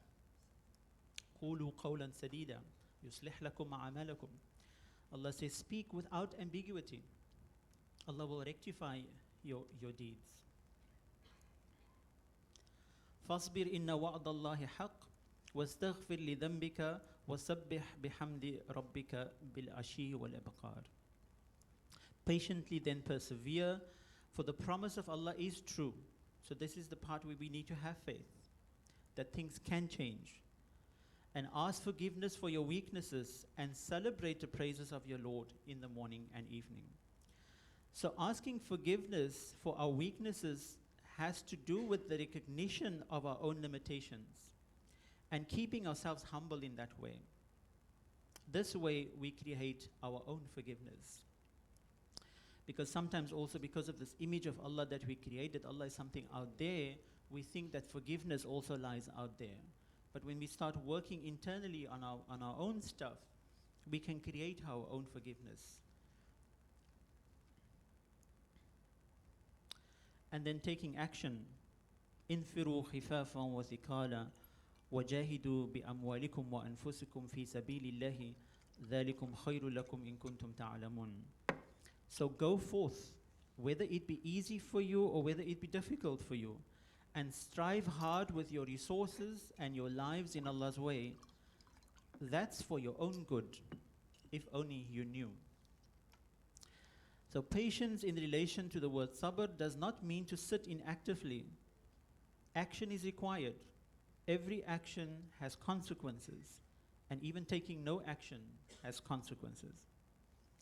So action can be physical, it can be speaking out, it can be reconciling things, or to engage as opposed to leaving things up to chance and hope. And then leadership, Allah says, خُلِقَ الْإِنسَانَ ضَعِيفًا, that we have created man or human weak and vulnerable, right? So we have to recognize a part of us is weak and vulnerable by divine intention. So the strength of a leader does not lie in the ability to cover up these weaknesses and vulnerabilities, but in acknowledging them. We must seek in our du'as forgiveness for our weaknesses as a means of subduing our own ego. Integrity and commitment. The Quran says, يَا أَيُّهَا الَّذِينَ آمَنُوا لِمَ تَقُولُونَ مَا لَا تَفْعَلُونَ كَبُرَ مَقْتًا عِنْدَ اللَّهِ أَن تَقُولُوا مَا لَا تَفْعَلُونَ. O you who have attained to faith, why do you say that which you don't do? It is highly detestable in the eyes of Allah that you say that which you don't do. So this clearly speaks about commitment. When we have committed to something, we have to be true to our word, and we have to follow through, whether it be easy or difficult. Accountability, this is the horizontal reciprocity that Amina was also talking about. So we often talk about Allah consciousness. We hear it all the time in our conferences. But there is no Allah consciousness without creation consciousness. My Allah consciousness is a direct result of the quality of my relationship that I have with the rest of humanity. and with the rest of creation. If Allah says that Allah is closer to us than our own jugular veins, then how close must I not come to you in order to experience the closeness of Allah? I want to say that again because I think it's very important. If Allah says that Allah is closer to us than our own jugular veins, then how close must I not come to you in order to experience this closeness with Allah? So again, Allah is not out there. Allah is with us.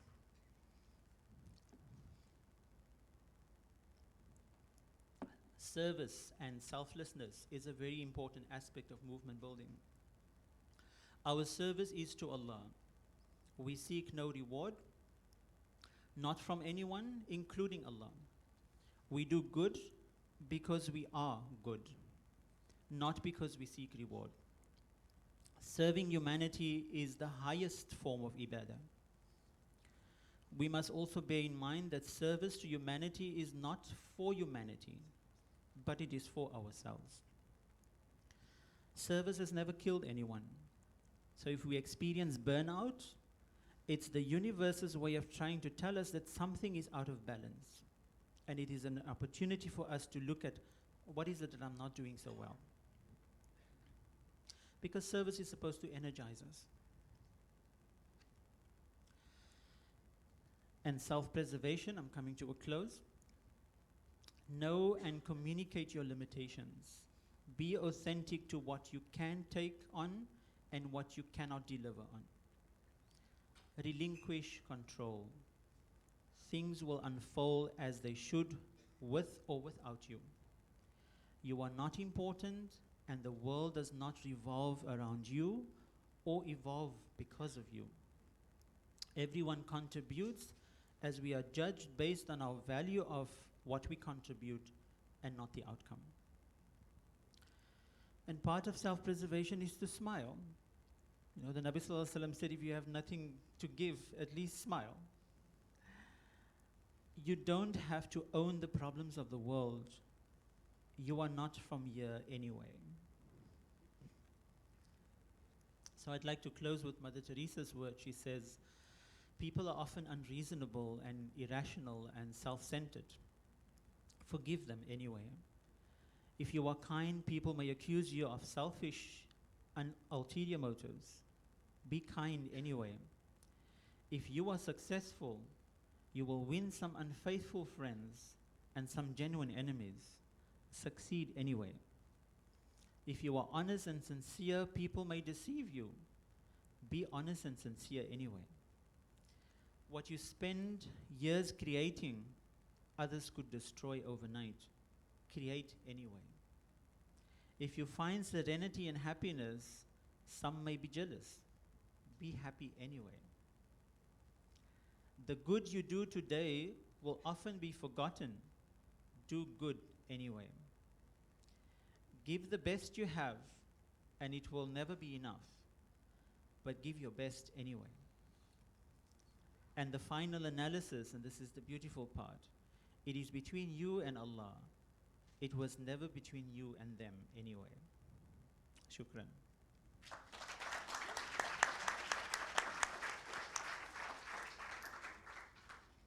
Shukran Imam Muhsin for reminding us about what God is once again. Yeah, I was also reminded about a prophetic saying that I was taught, that خَلَقَ اللَّهَ آدَمَ عَلَى سُورَتِهِ, that God, Allah created Adam in his image.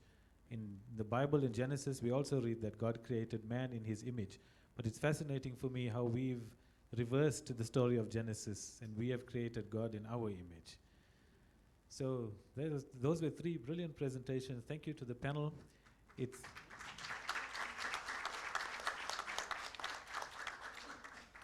We do have a few minutes until tea, so we will have some opportunity for questions.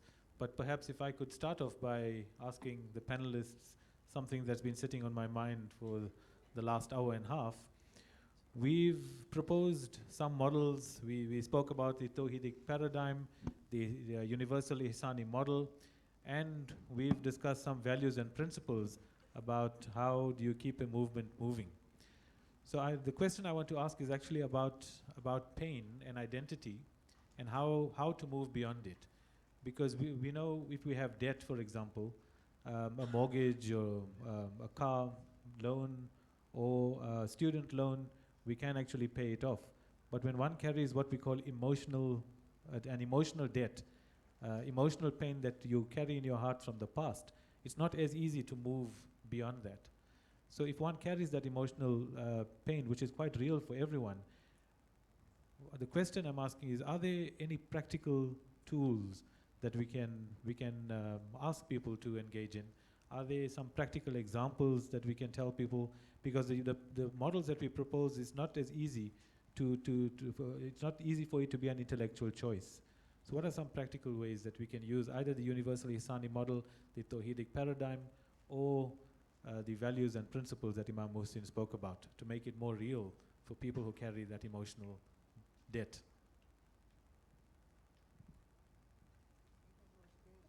Okay. Yeah, so let me start off by saying that we have to give recognition for the legitimacy of our pain, right? But the point is to move away from that to a point of what was the blessing in my pain?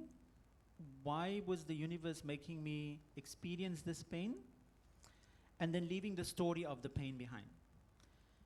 So sometimes what creates our own anxieties and our own depressions is because we take this pain, the experience and the story with us. So maybe by way of example, I could talk about my own life journey. I had 9 siblings, and I come from a very poor family. So my mother, I remember sometimes how she used to wash the rice when it goes off, and she'll reboil it, and then we have to share that rice between nine children. And growing up with a very strict imam as a grandfather, you know, you the youngster, and you always been picked on because you need to be the example of the good Muslim in the community. And I mean, he was a well-respected man in my community in Samboklan. And I used to hate him because he used to beat me because I didn't recite the Quran properly, and you know, I'm left-handed, and then he would tie my hand to my back, forcing me to eat with my right hand. And now I'm already dealing with my sexual orientation that I can't speak to anybody about, and then this thing also. And so that was my experience and my pain as a child, you know.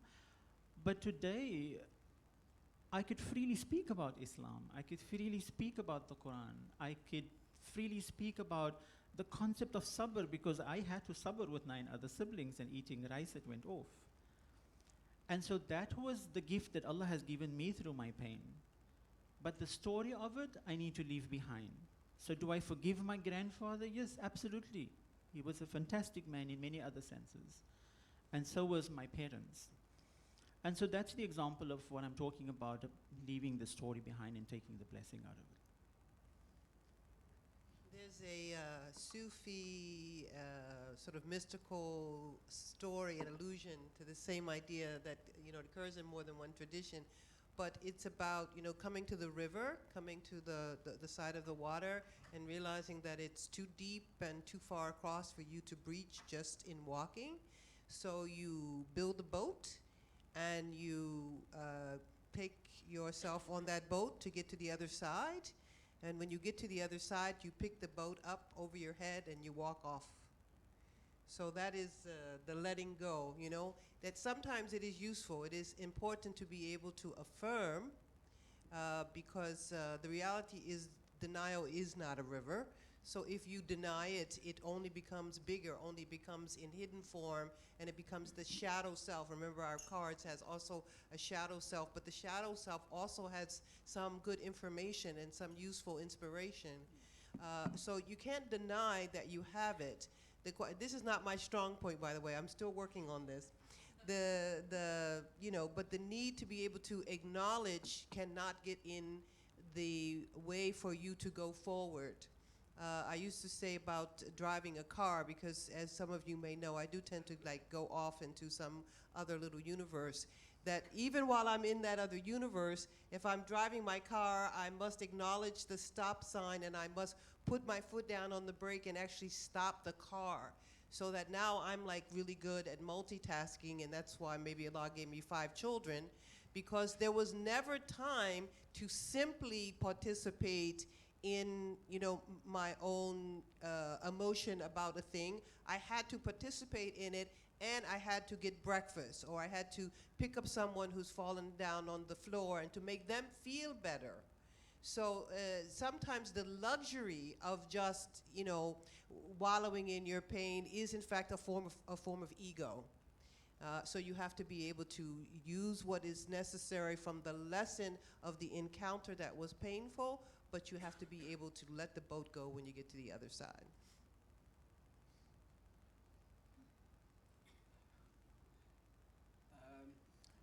In my experience, I've learned to turn challenges into basically just develop emotional resilience and turn them into something positive. And I found that working with vulnerable people have helped me in that process to always work and be closer to people who are less fortunate than yourself.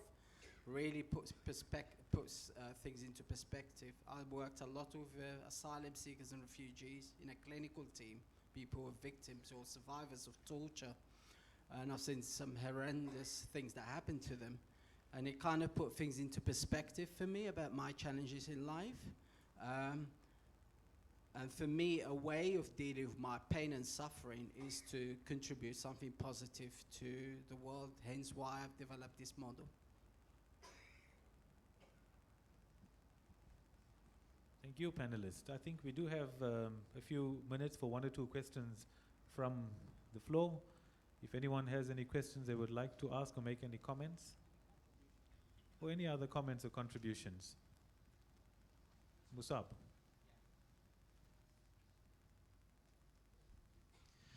Assalamu alaikum. My question is about Tawheed. I really like the idea of triangle, and but the question is, when we take Allah, when we accept Allah being everywhere and within us and within others, so the relationship, when we build the relationship between me and the others, don't I build at the same time the relationship between me and Allah as well? I mean, in this case, do we really need this triangle, or we only need me and the other? Yes, you know, the necessity of the triangle was as an evolution in response to starting to depict the vertical model, the hegemonic model. So in response to it, you know, it ended up being a triangle. But if you take the triangle literally, it's also equally problematic. So you have to kind of go back to you know, Allah is a circle, the center is everywhere, the circumference is nowhere. And then you have to, I mean, again, this is a believing perspective, but you go from the affirmation of, you know, Allah is closer to you than your jugular vein. You go from the affirmation of Allah as the energy that creates a certain kind of relationship between yourself and others. So it's like what Martin Buber said in the I-thou formula, right? And so it's a believing perspective. And the reason why it was easier for me to do it within the Islamic rubric is because of this, you know, the notion of Tawheed that, you know, already existed. So don't look at it as if that is a literal map. It's not. It's a conceptual framework to help us to get to the reality that nothing exists between myself and the other person except the reality of, you know, our own mirrors to each other, right? So, I mean, both the presence of Allah and the energy, you know, that is that, you know, divine ruh, nafakhat ruh, that's a reality of even being alive, but it isn't separate from us. Right? And eventually we understand that another person is not separate from us, so we cannot separate from them when we start thinking about how to do ihsan in the world and how to operate from an ihsani, you know, kind of model of self.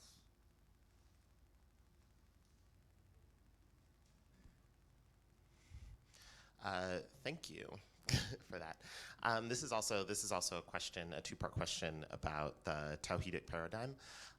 So I guess the first part is, so I understand that when you created it through your experience in gender justice movement, right, and in the women's movement, that required a kind of shifting into a duality. And so I'm wondering now, now with a recognition that there are more than two genders, sort of how does that shift the paradigm that you've created or the paradigm that you're trying to create here?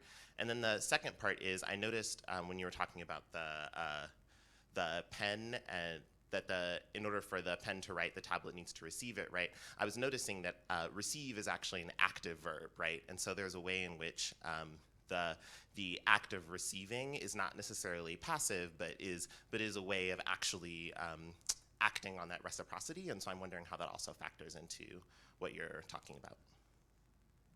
I'm going to try to keep this short. I'm going to do the active passive first because it's, I think, a little bit shorter.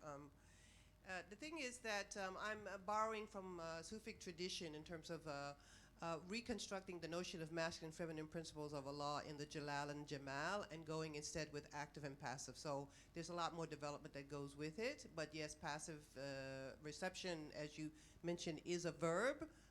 But there is a relational understanding of those two verbs.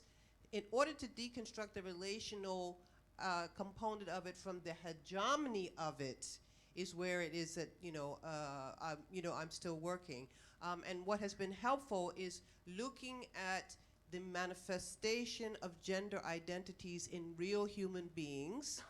There is no absolute male. There is no absolute female. So again, these are just markers. These are not realities. All of us are a manifestation of how I conceived of it. Again, I don't do the graphics. I always need help, but I conceived of it as just say that the whole human being is 360 degrees or 360 possibilities or spokes in the tashbih line, the tanzi lines, right? And that we manifest different aspects of it.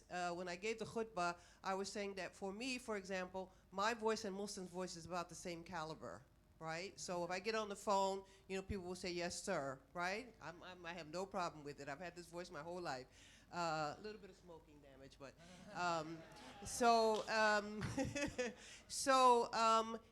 am I less, cisgender female because I have a deep voice? I don't, I don't feel that, right? So when we manifest, and this is also the nice thing about the Rainbow Coalition of, dealing with, non-gender conformity, when we have constructed systems, societies, communities, families, realities, internationally and globally, when we have constructed them to the point of true acceptance of all the possibilities of human manifestation, then we will not have to struggle to have affirmed those aspects of ourselves that is considered not to conform to the binary of the patriarchal and heteronormative thing.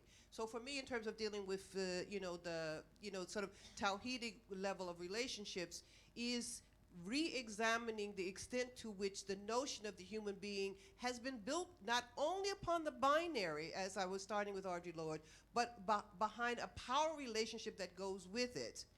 And then we have to conform to that power relation. So if men are not manly enough in some way, then somehow they're less man, right? They're not.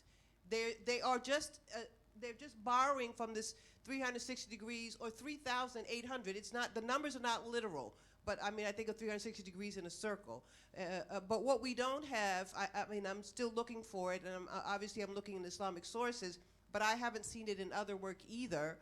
What we don't have is a kind of articulation that allows for the fluidity of non-gender conformity as simply a manifestation of our humanity, because all of us are going to be somewhere along those lines, and we are not going to be there and exactly the same place at every day in our lives or every year or every decade.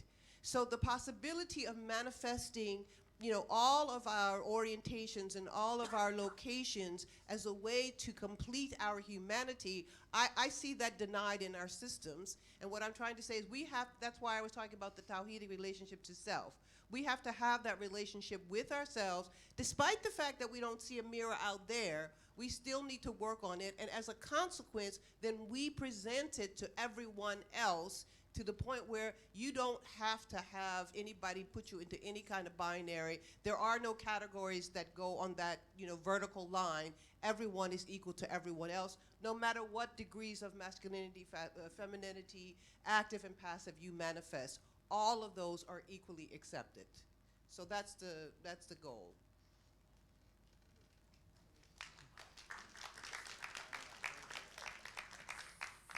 Thank you so much for the powerful presentations. My name is Gabriel. I wanted to ask a question from my position as a queer activist. And so I think the question is going to be difficult, but I ask it respectfully, of course. I think that the structure of our engagement is related to the outcomes of a movement. And so this is related to the structure of the engagement thus far. And the first is the implications of patriarchy. So yesterday, 7 out of 9 of the people who presented up there were male. 8 out of the 6 chairs are male, and 3 out of 4 are male at the moment. And I wonder, as the first thing, is what implications does patriarchy have for this movement? The second is the implications of paternalism, and I think paternalism is related to patriarchy, as is apparent in the implementation of non-progressive and non-democratic law. So what does it mean to ask people to not drink or to not have delicious sex or to have sex? Quite similar to the Muslim states that we should be critical of, because they police our bodies in that way. So the second thing is paternalism in our movement. The last is related to the focus on the individual, because then I think we sometimes forget the real effect of structural racism, structural sexism, which is related to who gets to be up there or not. So how are we going to center these structures which have real effects on our lives? And the last would be the question based on that, related to our movement. What would a decolonial, anti-capitalist, intersectional, feminist, and sex-positive Islam look like? What would it mean to talk about sex work as well as LGBTI rights or a women's access to abortion? What does it mean to deny the white gay movement and find our own ways to make sense of gender and sexual diversity? And I think unless we think that way, we might reproduce patriarchy and paternalism and an individual-focused approach that doesn't change the world, if that makes sense. Thank you.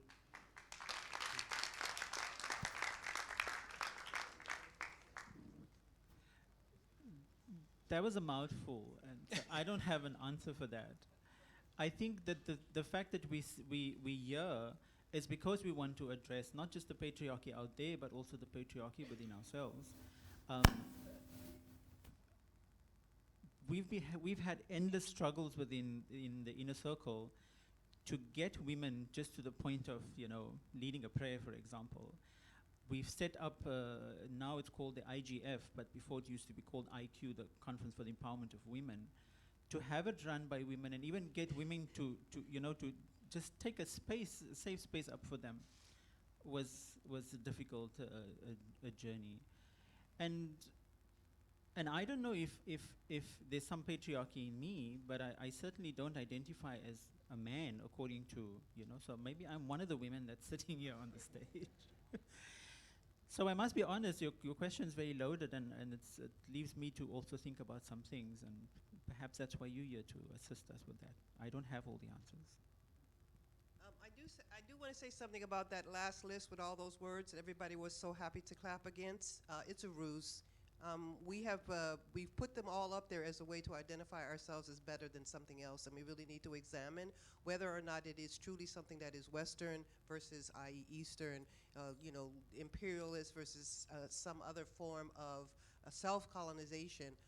I haven't seen a manifestation of those things that in any way gives me the confidence that there is some pure notion of Muslim queer identity that is so distinct from its overlap and integration with a non-Muslim queer identity, that all of those terms are necessarily sufficient to be able to prove that now we really have our own struggle.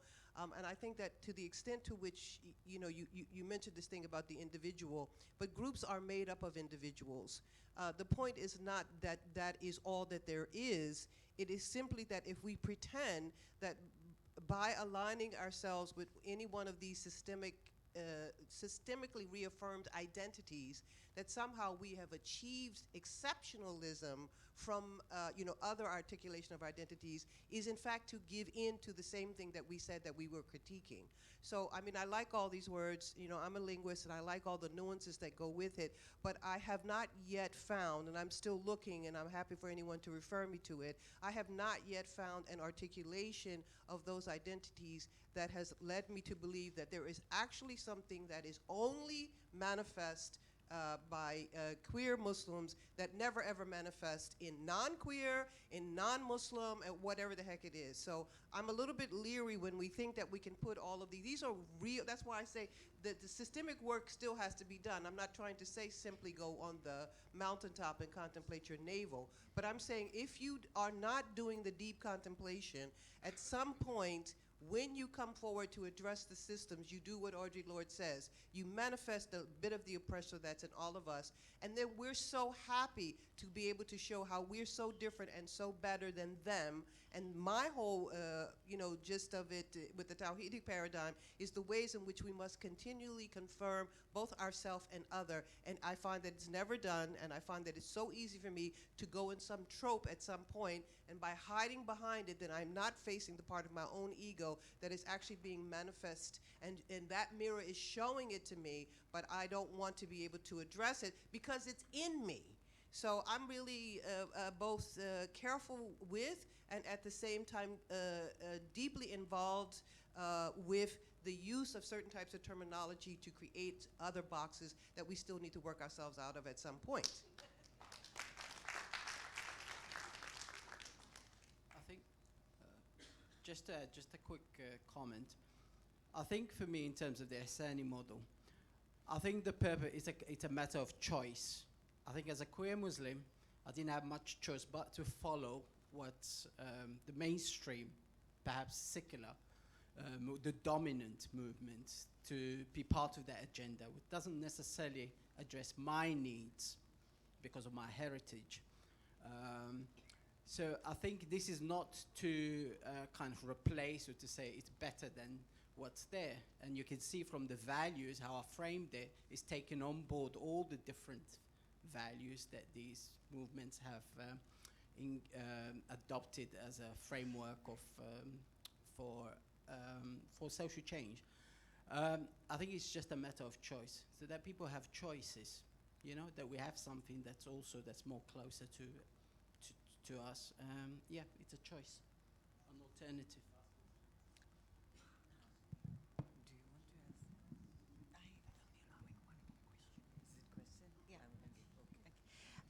I just wanted to, my name is Shanila.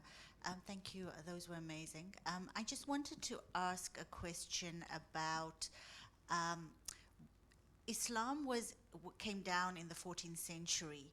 Does the time frame, or when it all came down, does that make a difference to our interpretation of what it says and how we should respond to it? And I'm talking in particular about where we are here and now, and the way in which Islam is perceived.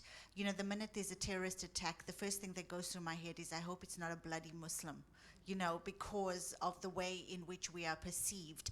And in addition to that, I'm just wondering whether, following on to what Gabriel was saying, us affirming our Muslimness or the fact that we are Muslims, is that something that we are doing, which is basically falling in line with all the other religions, where it's about ego, it's about our religion is the best, it's we are the religion, because Islam has really evolved from the different religions. I mean, if you look at Christianity, Judaism. So I'm just wondering, as today's Muslims, going back and interpreting 14th century scriptures, is that the way we should be going? Is that you know, or should we be redefining ourselves as modern day maybe Muslims, where our religion has evolved from a number of religions and takes into context our realities of today's world, which weren't there in the 14th century? There is actually already a substantial amount of work that has addressed this question about, sort of historical and cultural contextualization. At the same time, and being involved in that work myself, I do find that communicating it in different places, as you might see, I get a little bit too academic. Communicating it in different places sometimes gets to be a challenge, because for some people there is nothing to say except for that was then and this is now.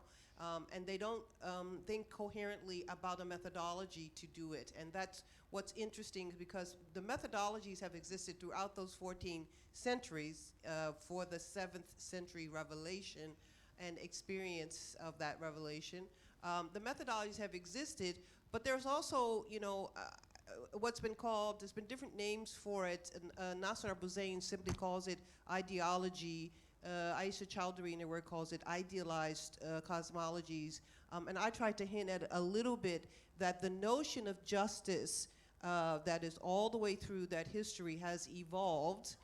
And it was possible to talk about justice as an unconditional category of human and human relation throughout that full period, but still the notion of equality between persons as we understand it now was not there.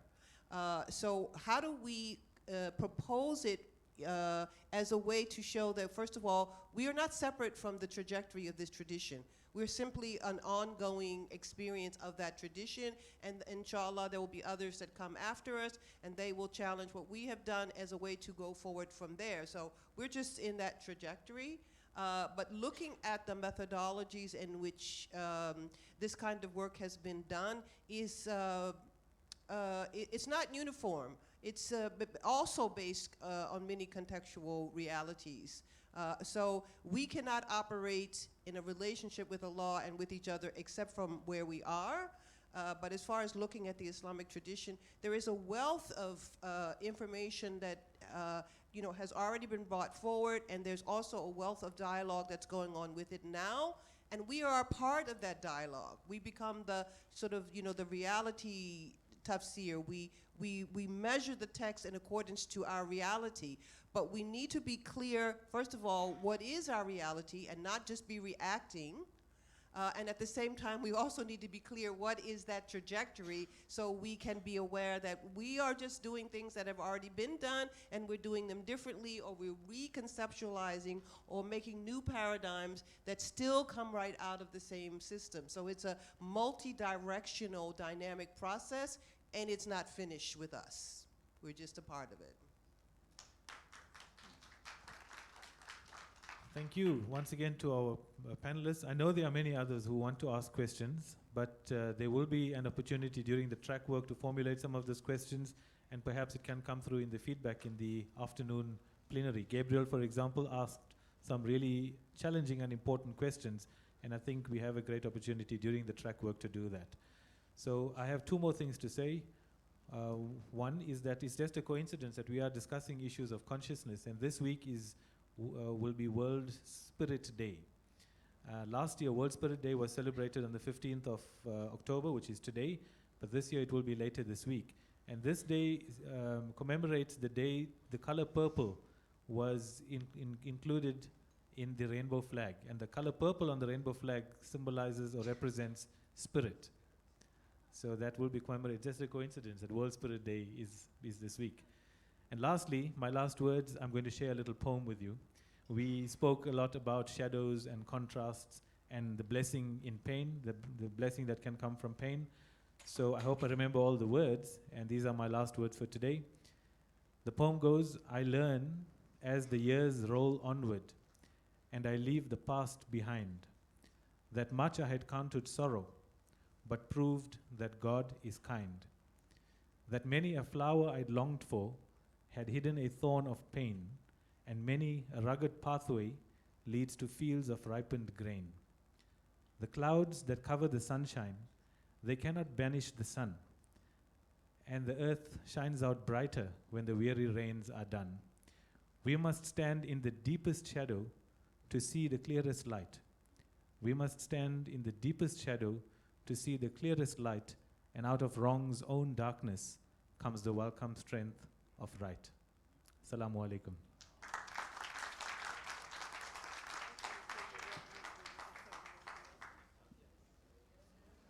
Sorry, I just wanted to say that we've taken up a bit of your break time, but if you could just maybe take your coffee and tea and take it to your sessions.